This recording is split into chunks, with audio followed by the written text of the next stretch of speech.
Hello, everyone. Hope you all had a great flight and welcome to Florida.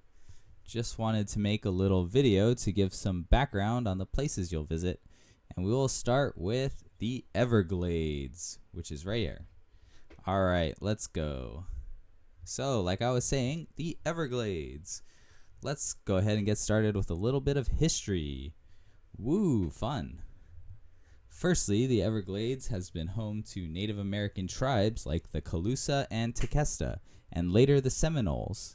They built homes on raised platforms called chickees to stay above flooding waters. Their diet and way of life relied heavily on fishing, hunting, and native plants and resources.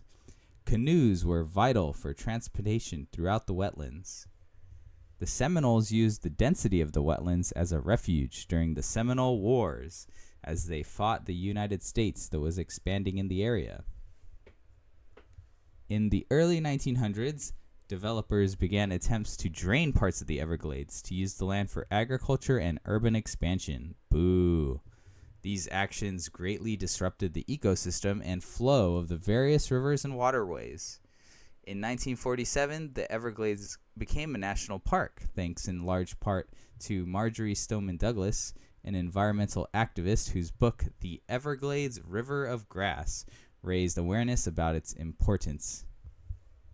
All right, let's move on to nature of the Everglades. The Everglades is a tropical climate and has a wet season from May to November and a dry season from December to April. The ecosystem relies heavily on water flowing south from Lake Okeechobee. The Everglades has quite a diverse set of ecosystems within it, and they include sawgrass marshes, cypress swamps, mangrove forests, pine rocklands, coastal prairies, and hardwood hammocks. The Everglades is home to a ton of different animals. Over 360 bird species, over 50 reptiles, 40 mammals, over 200 fish. It really has a very unique combo of different wildlife. It is actually the only place in the world where alligators and crocodiles coexist.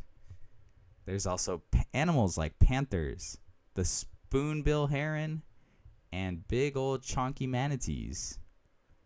There are also invasive Burmese pythons. A lot of these actually got released into the Everglades in 1992 due to Hurricane Andrew destroying breeding facilities and pet stores and have been ravaging it ever since. Oh, and if you were wondering, there are also tortoises in the Everglades. Okay, let's move on. Let's do a little spotlight on Fort Lauderdale. Fort Lauderdale is in southeastern Florida, right here. It has the nickname the Venice of America due to all the canals and a population of 180,000 people. Ah, look at that beautiful skyline. Fort Lauderdale is known for beaches, boating, a luxury lifestyle, and has a history of being a popular spring break location. The climate is tropical with hot summers, mild winters, and frequent sun. It has a burgeoning art scene and has trendy districts like Los Olas Boulevard and is also home to Bonnet House Museum and Gardens, a historic estate with a lot of art and charm. Wow, look at all those canals. Fort Lauderdale has 23 miles of beaches with snorkeling, diving, and tons of public access. It's close to the Florida Reef Tract, third largest in the world, and is actually considered the yachting capital of the world. You can even take a water taxi instead of an Uber. Just remember to take your Dramamine, okay? While we're here, let's also hit up Miami. Pretty close to Fort Lauderdale, right here. Supposedly it has the nickname Magic City for its explosive growth in the 20th century and has a population of 450,000, but the metro area has over 6 million people. It is also known to be the only city founded by a woman named Julia Tuttle, known as the Mother of Miami. Wow, so beautiful. Miami is truly a global city, mixing Latin American, Caribbean, and U.S. culture.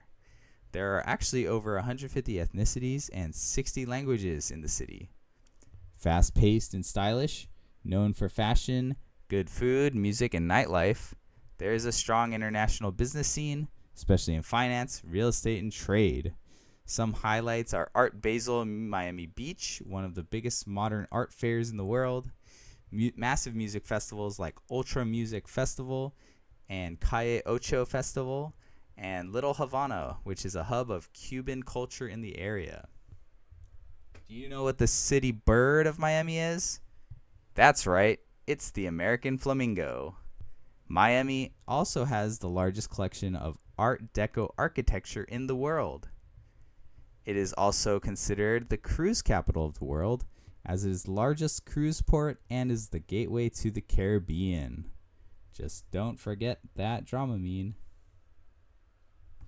Alright, enough of me talking. I hope you all learned a lot.